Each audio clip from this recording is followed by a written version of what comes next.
히브리서 11장 1절 보겠습니다. 이제 믿음은 바라는 것들에 대한 실상이요 보이지 않는 것들에 대한 증거니 원로들이 그것으로서 좋은 평판을 얻었느니라. 믿음으로 우리는 세상들이 하나님의 말씀으로 지어진 것을 깨닫나니 보이는 것들은 나타나는 것들로 된 것이 아니니라. 믿음으로 아벨은 카인보다 더 나은 제사를 하나님께 드림으로써 의로운 자라고 증거를 받았으니 하나님께서 그의 예물들을 인정하심이라. 그가 죽었으나 믿음으로 아직 말하고 있느니라. 믿음으로 에녹은 죽음을 보지 않고 옮겨졌으니 하나님께서 그를 옮기셨으므로 다시 보이지 아니하니라. 그는 옮기우기 전에 하나님을 기쁘시게 하였다는 이 증거를 지녔느니라.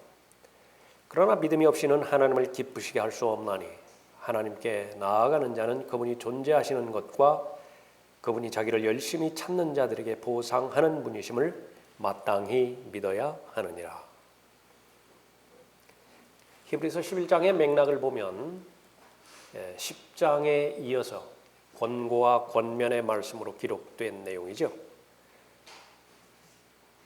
특히 대환란 때에 구원을 받았지만은 끝까지 견디지 못함으로 인해서 구원을 잃어버릴 경우에 다시 회복할 수 있는 기회가 없다고 준엄한 경고의 말씀을 주신 이후로, 그러나 또 하나님의 은혜와 하나님의 능력 가운데서 또 하나님의 약속 안에 늘 머물러 있을 수 있는 가능성에 대해서 권면해 주고 있습니다. 그 예들을 11장에서 아주 구체적으로 성도들이 얼마나 귀한 믿음으로 하나님 앞에 나아감으로 인해서 2절에 있는 것처럼 하나님으로부터 좋은 평판을 받을 수 있었는지에 대해서 권면하고 또 도전하고 있습니다. 용기를 내라, 할 수 있다라고 하는 권면의 말씀을 주시는 것이죠. 이어서 12장에서는 이제 그렇게 믿음의 선한 싸움을 잘 싸우고 달려갈 길을 완주하는 중에 또 잘못을 범할 때가 있게 되어지는데 그때에는 하나님의 징계가 있을 것이라고 말씀하는 것입니다. 그래서 결론은 무엇이냐면 바로 믿음을 포기하지 말라. 믿음의 중요성에 대해서 언급하고 있는 것입니다. 그러한 그 상황 가운데서 1절에서 이제 믿음은 바라는 것들에 대한 실상이요 보이지 않는 것들에 대한 증거라, 그렇게 말씀하시고요. 이 믿음은 얼마든지 가짜 믿음이 있을 수 있다라고 하는 것을 대전제로 가르쳐 주십니다. 죽은 믿음이 있을 수 있고요. 허상에 해당되지는 믿음, 다시 말하면 하나님께서 전혀 인정하지 않는데 본인만 인정하는 믿음이 있어요. 특히 이 마지막 날들, 라오디케아 시대의 그 마지막 날들에 드러나는 믿음인데 그것은 자기들끼리 비교 측정해서 인정하는 믿음이에요. 교단 교리가 인정해주면 그것이 참된 믿음인 것처럼 성경에서는 분명히 진리의 길이라고 하는 것은 좁은 길이라고 말씀하셨는데 다수가 동의하고 걸어간다라고 하는 이유만으로 그것이 참된 믿음이라고 오판하게 만드는 것이죠. 그래서 이 고린도후서 13장 5절에서 분명하게 말씀하십니다. 믿음이 있다라고 고백을 하는데 그 고백이 진정성을 지니기 위해서는 반드시 스스로 증명해보라, 입증해보라. 내 안에 예수 그리스도가 있다라고 하는 것을 목사의 말이 아니라 다른 사람의 말이 아니라 내 자신의 상태에서 입증해보라. 그것이 입증되지 않으면 무엇이라고 말하죠? 다 버림받은 자들이라 언급하고 있죠. 그래서 하나님의 말씀에 하나님의 말씀을 두려워하고 또 하나님의 말씀을 존중한다고 하면 하나님께서는 예수 그리스도를 믿을 수 있는 최소한의 믿음마저도 선물로 주시는 것이죠. 에베소서 2장 8절 9절에 의하면 그렇습니다. 그래서 거부하지 않는 사람, 그 믿음을 통하여 예수 그리스도를 믿을 수 있는 것입니다. 좋은 평판을 받아야 되고요. 2절에 있는 것처럼 그 평판을 받았다라고 하는 것은 4절에 있는 것처럼 하나님께서 인정하시는 믿음이어야 된다라고 하는 것입니다. 그것은 5절에 보면 증거를 지녔느니라 그렇게 기록하고 있죠. 어떤 증거냐? 하나님을 기쁘시게 하였다는 증거를 지닌 거예요. 그래서 하나님은 창조주이시죠. 우리는 피조물이죠. 또 하나님의 기쁨이 있을 때에 그 기쁨은 자연스럽게 우리에게 전달이 되어집니다. 그러니까 우리가 기쁨을 만들어내는 것이 아니라 하나님께서 기뻐하실 때에 나는 그 결과적으로 기쁨에 동참할 수 있는 것이. 그래서 항상 우리가 중요한 문제, 이 믿음에 관련돼서 나는 이 믿음이 변질되지 않은 것인가. 하나님의 원수인 마귀가 노리는 것은 성령 하나님께서 단번에 전해주신 믿음이 있지요. 성령께서 주시는 것은 모두가 다 좋은 것들입니다. 다른 것에는 관심이 없어요. 오히려 다른 것은 계속 더 얹어줄 거예요. 육신의 정욕, 안목의 정욕, 생의 자랑, 거기에 욕망과 자아 실현의 욕구가 있다고 한다면 그것을 계속 부추기고 그건 다 줄 거예요. 그러나 마귀가 노리는 것이 있습니다. 반드시 빼앗아야 돼요. 그 빼앗지 않으면은 자신의 세력이 너무나 엄청나게 파괴되기 때문에 그렇죠. 그것은 바로 성령과 관련된 부분입니다. 성령과 관련된 진리의 지식 이루어지지 못하게 방해할 것이고요. 그 진리에 순종한 결과 맺게 되어지는 것이 성령의 열매인데 그 성령의 열매 절대로 맺지 못하게 방해할 것이고 거기에 실패해서 성령의 열매를 맺었다고 한다면 어떤 형태로든지 시기와 증오와 쓴뿌리를 동원해서 빼앗을 것이에요. 그것을 지켜내라고 하나님께서는 말씀하셨죠. 그래서 그것을 잘 지켜냈을 때에 하나님을 기쁘시게 해드릴 수 있습니다. 그 증거를 내가 잘 가지고 있는 것이죠. 하나님의 사람이에요. 6절에서는 어떻게 보면 결론에 해당되는 말씀일 수 있습니다. 그러나 믿음이 없이는 하나님을 기쁘시게 할 수 없나니 하나님께 나아가는 자는 그분이 존재하시는 것과 그분이 자기를 열심히 찾는 자들에게 보상하는 분이심을 마땅히 믿어야 하느니라 언급하고 있죠. 믿음 한없이 쉬운 말이기도 하고요. 믿음 한없이 어려운 말이기도 합니다. 믿음은 어린 아이라도 행사할 수 있을 만큼 간단한 것이에요. 높은 탁자 위에 앉아 있는데 어린아이가 올라가 있는데 아빠가 문 열고 들어와죠. 아빠를 보는 순간에 계산하지 않고 뛰어내리는 것이 어린아이가 갖는 믿음이에요. 단순하죠. 그런 반면에 아무리 현명한 사람일지라도 온전하게 이해하지 못해요. 만족스럽게 설명할 수 없습니다. 그것은 무엇을 말하는 것이냐면 숭고하다 그 말이에요. 믿음은 그렇게 숭고한 것입니다. 아주 단순하면서도 교만하지 못하게 할 목적으로 숭고한 대상이 바로 믿음이라 그렇게 말합니다. 우리에게 중요한 것은 성경적 믿음이 중요해요. 다른 사람이 어떻게 말하는 것이냐. 전에도 한번 말씀드렸지만은 비행기를 타려고 하는데 비행기가 기름이 줄줄 새는 것이 발견이 되어지고 심지어는 거기에 크랙이가 있어요. 금이 가 있다. 이 비행기를 타야 되나 말아야 되나 망설이고 있는데 승무원이 나와서 자신 있는 말로 의심하지 마십시오. 의심하면 안 됩니다. 믿음을 가지고 타십시오. 그렇게 되었을 때에 그렇지. 믿음을 가지고 타야 되지. 그렇게 해서 믿음을 가지고 탔다고 한다면 그건 자살행위라. 그러나 세상에서는 이게 우스운 이야기 같지만은요, 이러한 믿음을 교회에서 말하는 믿음이라고 보는 거예요. 무조건 믿습니다. 그렇게 만드는 것은 자기를 세뇌시키는 거예요. 그것은 결코 믿음이 아닌 것입니다. 자, 믿음의 대상은 하나님의 말씀이죠. 하나님의 말씀은 계약입니다. 언약이에요. 약속이죠. 그것을 믿을 수 있어야 돼요. 누가 믿을 수 있는 것이냐? IQ가 뛰어난 사람, 또 지적인 능력 있는 사람, 오히려 방해가 돼요. 하나님의 말씀을 이해하고 또 하나님의 말씀을 믿기 위해서는 반드시 성령 하나님의 능력이, 성령 하나님께서 주시는 지혜가 필요하다라고 인정하는 사람만 이해할 수 있습니다. 그것이 하나님 말씀에 대한 겸손한 그 자세예요. 여러분이 믿음이 형성되었다고 한다면 그러한 마음이 발견되었기 때문에 깨우쳐 주시는 것입니다. 그러나 반대로, 그런 하나님께서 인정하시는 믿음이 없다고 한다면, 다시 말하면 지적으로 동의하는 데에만 그치는, 머리로 아는 믿음에만 국한되었다고 한다면요, 여러분 자신을 믿은 거예요. 적어도 성령 하나님의 도움 없이 내가 성경을 읽을 때에 내 이해력, 그거 하나만 있다고 한다면 믿을 수 있다라고 그렇게 오판한 것이죠. 그건 믿음이 없는 것입니다. 하나님께서 존재하시는 것도 믿는 거 아니에요.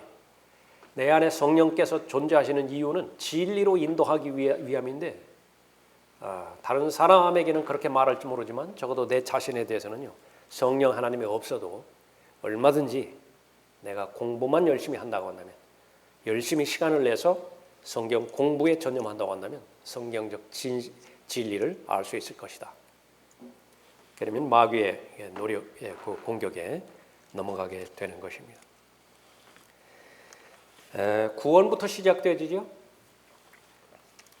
이 제일 먼저 인정해야 되는 것은, 자연인은 하나님의 일들을 이해할 수 없어요. 사람에게는 영과 혼과 몸이 있는데 지식에는 두 가지 지식이 있습니다. 하나는 혼적인 지식이 있고 또 하나는 영적인 지식이 있습니다. 혼적인 지식은 이 세상에 대해서 알 수 있는 능력을 구비하는 거예요. 영적인 지식은 하나님에 대한 지식입니다.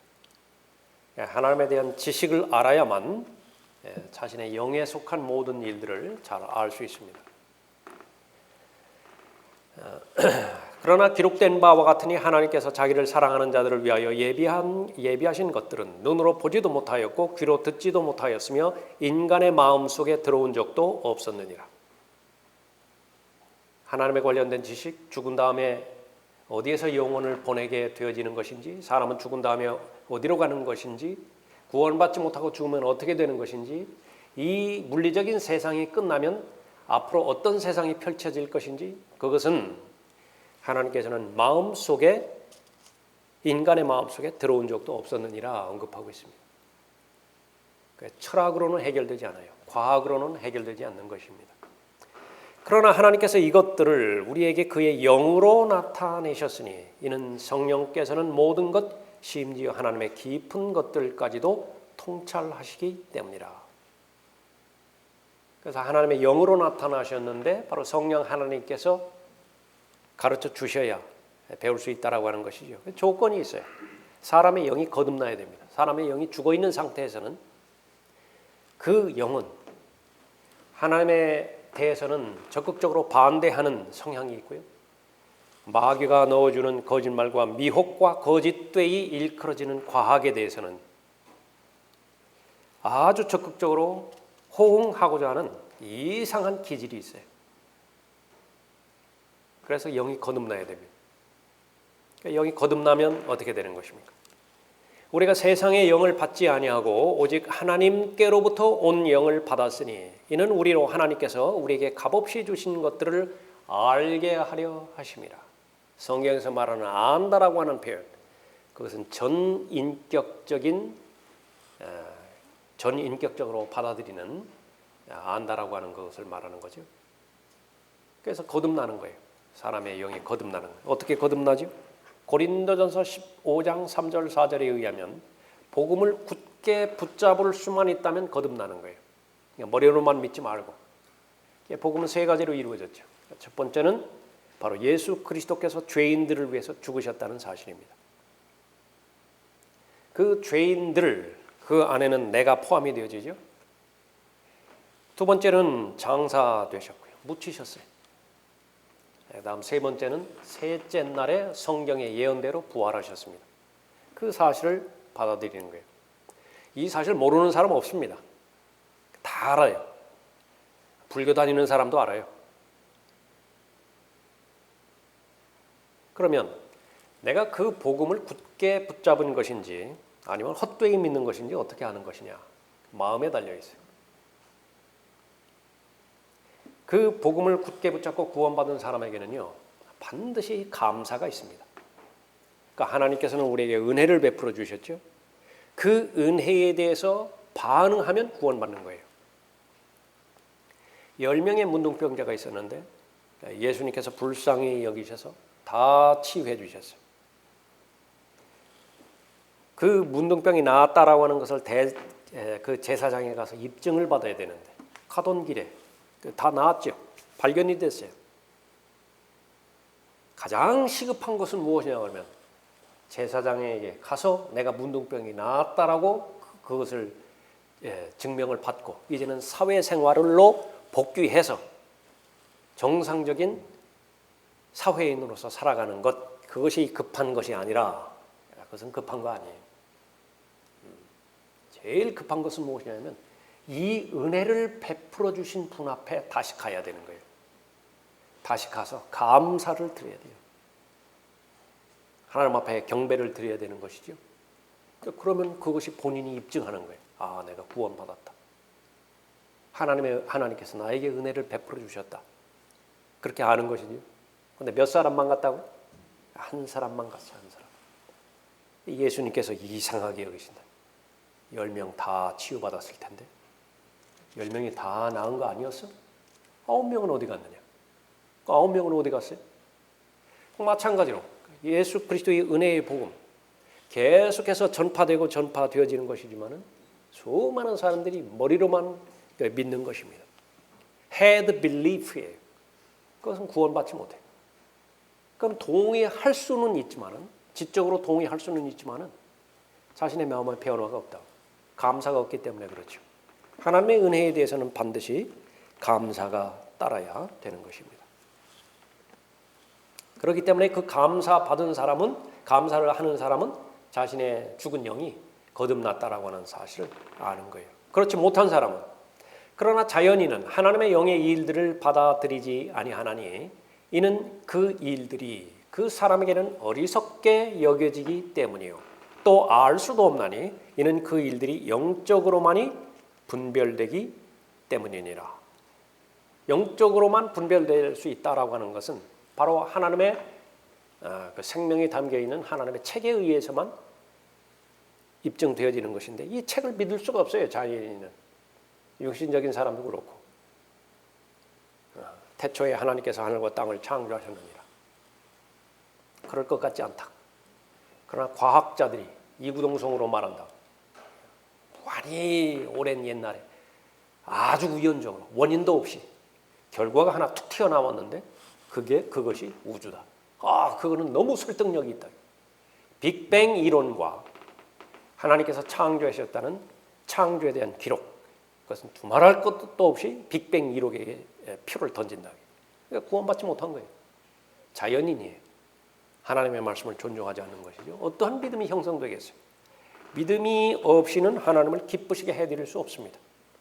하나님을 기쁘시게 해드리지 않고서는 절대로 내 안에 의와 화평과 기쁨, 그것은 존재하지 않아요. 왜냐하면 하나님께서 허락하시는 기쁨, 의와 화평, 이것은 세상에서 만들어내서 생산해낼 수 없는 것이기 때문에 그런 것이죠. 그래서 마귀가 공격하는 것은 하나예요.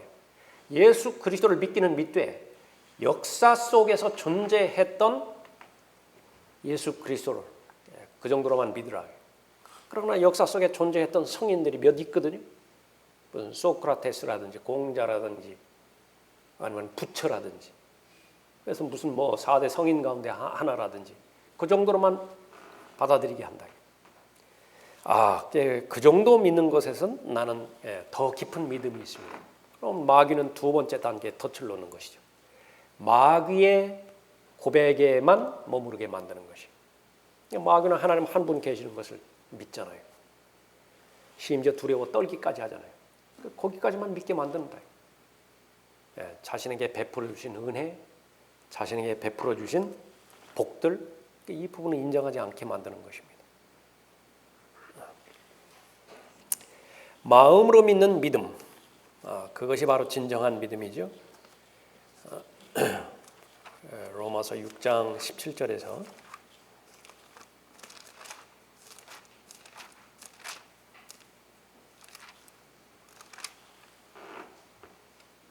하나님께 감사드리는 것은 너희가 죄의 종이었으나 너희에게 전하여 준 교리의 본을 마음으로부터 순종하여 죄에서 해방되어 의의 종이 되었습니다. 구원받은 사람의 제일 첫 번째 특징, 감사하는 것인데 감사드리는 것은 나오죠. 무엇을 감사하는 것이냐? 하나님께 감사드리는 것은 너희가 죄의 종이었으나, 과거에 죄의 종이었다고요. 하나님 없는 사람은 자신을 신으로 생각하기 때문에 내가 주체예요. 그때 내 마음대로 해야 된다고. 그러려면 도구가 있어야 되는데, 자원이 있어야 되는데 그게 돈이에요. 그럼 돈을 어떻게 모을 수 있는 것이냐 그러면 돈에 대해서 집착하지 않고, 돈에 대해서 몰입하지 않고 돈을 모으기에는 역부족이거든요. 그러니까 돈을 사랑해버린다고. 그 돈을 사랑해서 이제 돈이 주인이 돼버렸어요. 돈이 도구가 되어져 있을 때는 참으로 유용한 신분권이 되어지지만 돈이 인생의 목적이 되어버리면 본인은 쾌락의 도구로 전락해버려요. 본인은 계속 쾌락만 찾아다니는 거예요. 쾌락만. 어디 뭐 즐거운 것이 있는 것이냐. 엔터테인먼트부터 시작해서. 그러다가 그 선을 넘는 것은 아주 쉬운 일인데 뭔가 중독에 다 빠뜨려 버린다고. 이 자본주의는요, 자본주의 사회라고 하는 것은 사람들을 자신의 매개체로 이용해 버리는 것인데요, 어떤 형태로든지 중독자가 되게 만들어 버려야 된다. 그래야 돈이 들어와요. 쇼핑 중독부터 시작해서 알코올 중독, 니코틴 중독, 게임 중독, 인터넷 중독, 온갖 중독에 다 빠뜨려 버린다. 그런데 사람들은 무지하기 때문에 그걸 몰라요. 농락당하는 것이에요. 계속 광고에만 몰입한다. 광고는 단순한 것입니다. 계속 똑같은 것만 반복해서 보여주면요, 무너지지 않을 사람이 없어요. 사람이 그렇게 강한 사람이 아닌 것입니다. 그래서 보는 것에 주의해야 된다. 듣는 것에 주의해야 되는 것이죠. 마음으로부터 순종했다. From the heart. 마음으로부터 순종해서 죄에서 해방되어 의의 종이 된 것이라 그렇게 언급한 것이죠. 내가 사는 동안에 어느 날 바로 예수 그리스도께서 나를 위해서 희생하셨다라고 하는 사실을 들려주었을 것이라고. 갈보리 십자가에서 달려 돌아가신 것은 바로 나 자신을 위해서 돌아가신 것이라. 내가 죽어야 되는 죽음과 내가 받아야 되는 심판과 저주를 대신 받으시기 위해서 그 자리에 서신 것이라. 나에게는 양심이 있죠. 그 성령 하나님께서는 강하게 양심을 찔러서 그것이 사실임을, 진리임을 받아들이게 한다고요. 그것을 거부하지만 않는다고 한다면 내가 마음으로부터 순종하여 구원받는 거예요. 내가 그 사실을 인정을 했다. 얼마나 감사해요. 얼마나 고마워요. 그분이. 감사하는 마음이 있죠. 그 다음에 내 의지를 하나님 앞에 최종적으로 드림으로 인해서 마음으로 믿는 믿음에 대한 열매를 맺는 것입니다. 믿겠습니다. 이건 결정하는 것이다. 하나님의 말씀은 언약의 말씀인데 그 언약의 말씀에 내가 최종적으로 서명하는 것입니다. 계약 체결하겠습니다. 그렇게 하면 이제 믿음이 형성이 되어지는 것입니다. 하나님께 감사드리는 것은 너희가 죄의 종이었으나 너희에게 전하여 준 교리의 본을 마음으로부터 순종하여 죄에서 해방되어 의의 종이 되었습니다. 믿음입니다. 내가 네 입으로 주 예수를 시인하고 또 하나님께서 그를 죽은 자들로부터 살리신 것을 내 마음에 믿으면, 믿음이에요. 그 사실을 믿으면 구원을 받으리라. 이는 사람이 마음으로 믿어 의에 이르고, 역시 마음이죠. 입으로 고백하여 구원에 이르기 때문이라 말씀하고 있습니다. 이런 믿음이 형성되어지는 것은 내가 믿기로 결정했기 때문에 그 믿음이 형성되었다. 아직도 모르는 거예요. 어떤 형태로든지 먼저 하나님의 은혜가 위로부터 내려와야 돼요. 그래야 그 은혜에 의해서 내가 믿을 수 있는 것입니다. 이것을 부인하면 안 돼요. 내가 하나님을 결심만 하면 얼마든지 하나님을 사랑할 수 있을 것 같죠? 천만의 말씀입니다. 먼저 하나님께서 나를 사랑하셔야 돼요. 순서는 그렇게 돼야 돼요.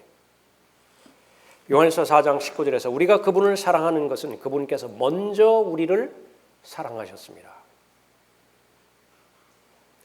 내가 마음만 먹으면 다른 사람에게 이 하나님의 은혜의 복음을 전달해 줄 것 같죠? 정말 그럴까요? 성령으로 충만하여 있지 않으면요, 단 한마디도 말하지 못합니다. 심지어는 내가 그리스도인입니다, 이 말도 못해, 사람들 앞에서. 그것을 아는 사람은 이제 믿음을 소유할 수 있는 준비가 잘 돼 있는 사람이에요. 절대로 나를 의존하면 안 돼요. 믿음의 대상은 바로 하나님이시기 때문에, 믿음을 주시는 분은 바로 하나님이시기 때문에 그런 것입니다. 하나님께서는 우리에게 지성을 주셨죠. 맨 처음에 동의하게 하세요. 죄에 대해서 말씀하시면 내가 죄에 대해서 동의할 수 있다고. 그것이 나에게 주신 지성의 목적이에요. 예수 그리스도께서 나를 위해서 희생하셨죠. 그럼 내가 동의할 수 있다고. 우리에게는 정서를 주셨어요. 감정을 주셨죠. 파충류가 아니라고요. 파충류는 파충류의 뇌만 가지고 있지만은요, 인간은 그 인간의 뇌가 있잖아요. 그러니까 그것을 그 안에 하나님께서는 영을 주셨다고. 인간의 영이라고요. 그러니까 정상적으로 반응하게 될 때 감사가 반응하게 되고요. 그 사실을 사실대로 받아들일 수 있고, 그 사실에 대해서 정상적으로 반응할 수 있는 건전한 생각의 영을 소유하고 있다고 한다면 그 사람이 선택하는 선택, 그 사람이 결정하는 결정, 오판일 이유가 없죠.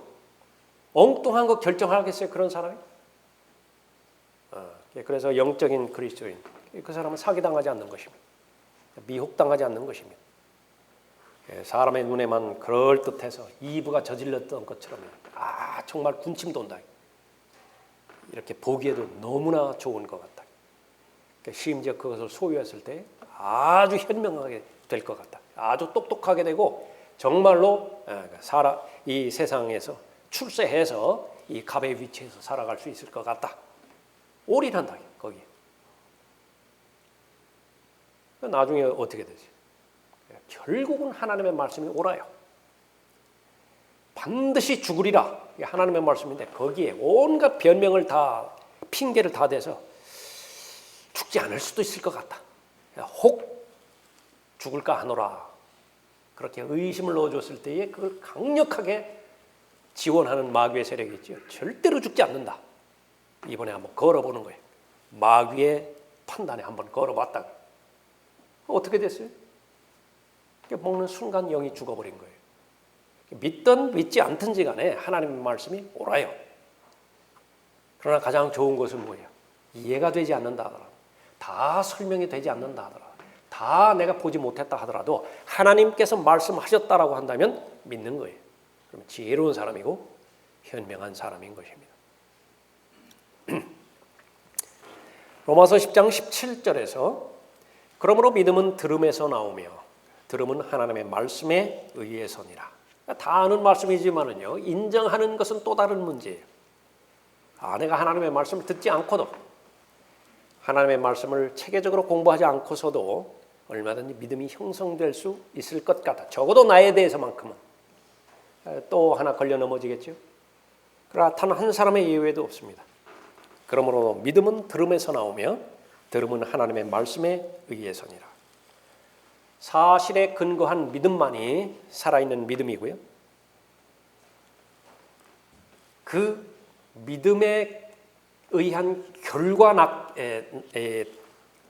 결과로 갖게 되는 느낌만이 정상적인 느낌이에요. 그 외의 것은 다 가짜인 것입니다. 성경적 믿음이 아닌 것, 맹신입니다.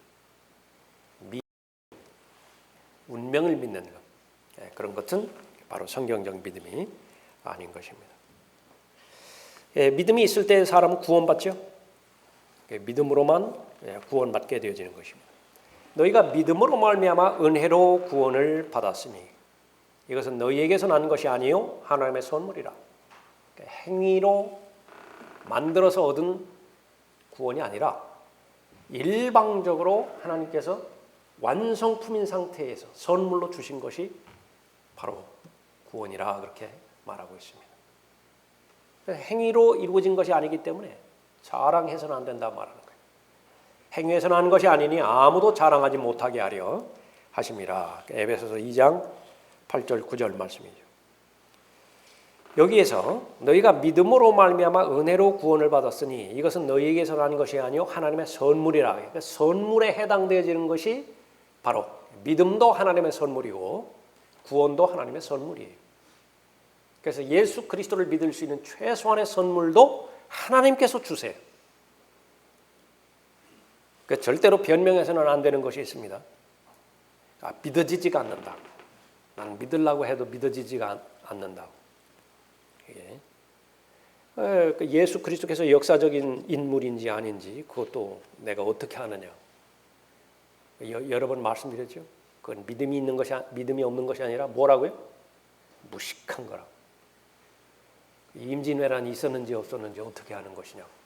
내가 그때 살아보지도 않았는데 그건 믿음이 없는 것이 아니라 무식한 거예요. 무지한 거예요. 증조 할아버지, 고조 할아버지 한 번 뵌 적도 없는데 존재했었는지 안 했었는지 어떻게 하래? 그거 물어보는 거하고 똑같은 것이라. 믿음으로 구원을 받는 것이고요. 이것은 바로 하나님의 은혜인 것입니다. 또 이 믿음의 결과, 내가 예수 그리스도를 믿었을 때 어떠한 일들이 일어나는 것인가? 수많은 일들이 일어난다고 그랬죠. 하나님의 의를 내가 소유하게 되어질 뿐만 아니라 또 믿음으로 우리가 보존되어질 수도 있습니다. 베드로전서 1장 5절에 보면 너희는 마지막 때에 나타내려고 예비하신 구원을 얻기 위하여 믿음으로 말미암아 하나님의 능력으로 보호받고 있느니라 말씀하고 있습니다. 이 믿음이 있어야만 그리스도인은 성장합니다.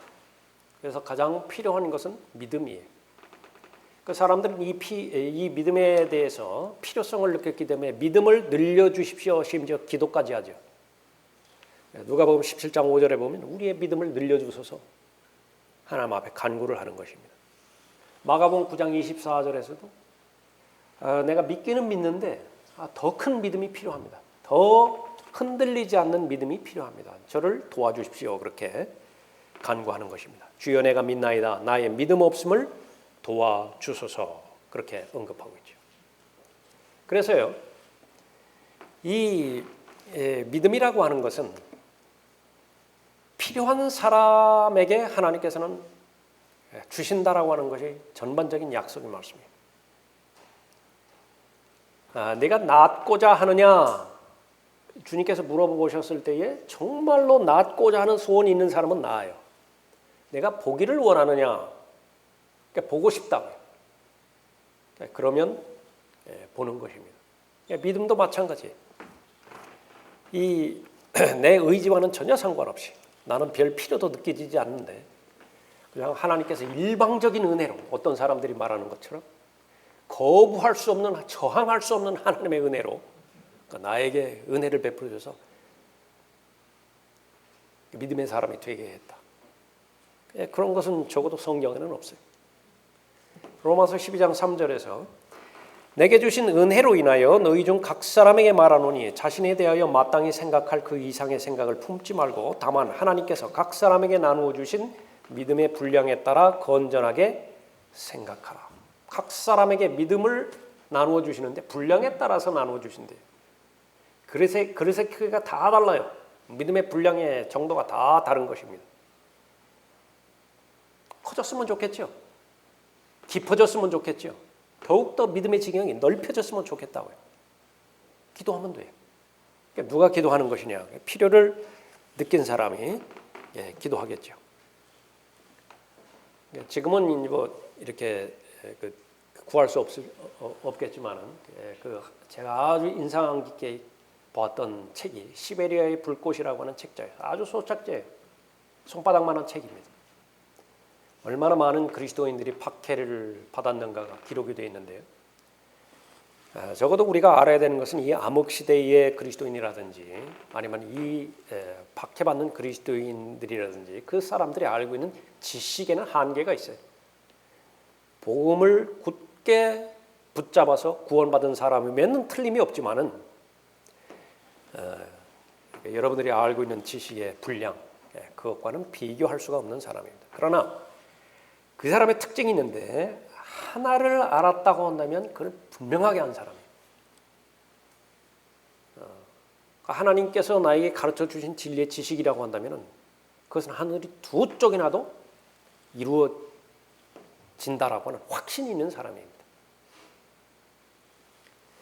하나님 앞에 경배 드릴 때에 얼음밭에 서서 한 번 모이기가 힘드니까 2시간 정도 걸립니다.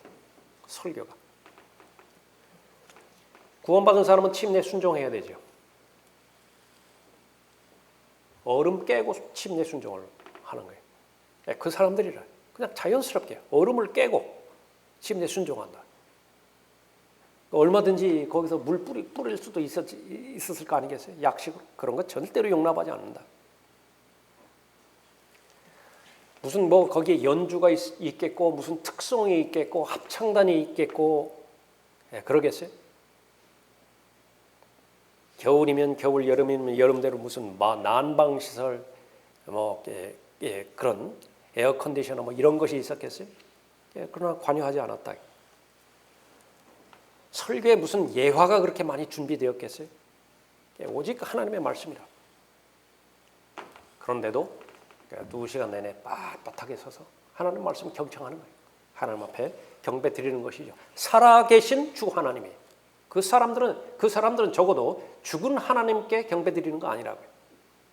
라오디케아 시대의 사람들처럼 아주 나약해 빠져가지고 모든 것이 두려움과 근심 가운데 휩싸여서 깨지기 쉬운 유리 사기 그릇처럼 그런 사람들이 아니라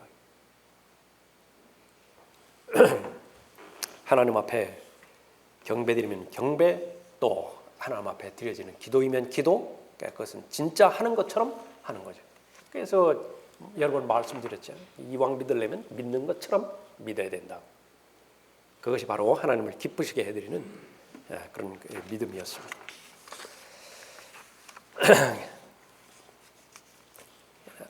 우리가 열심히 들었던 하나님의 말씀, 열심히 공부했던 하나님의 말씀, 그래서 이렇게 믿음이 잘 형성이 되어가는 그런 과정이었어요.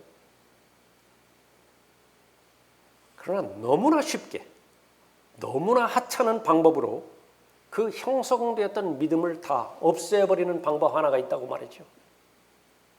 그게 뭐죠? 실행만 하지 않으면 돼요.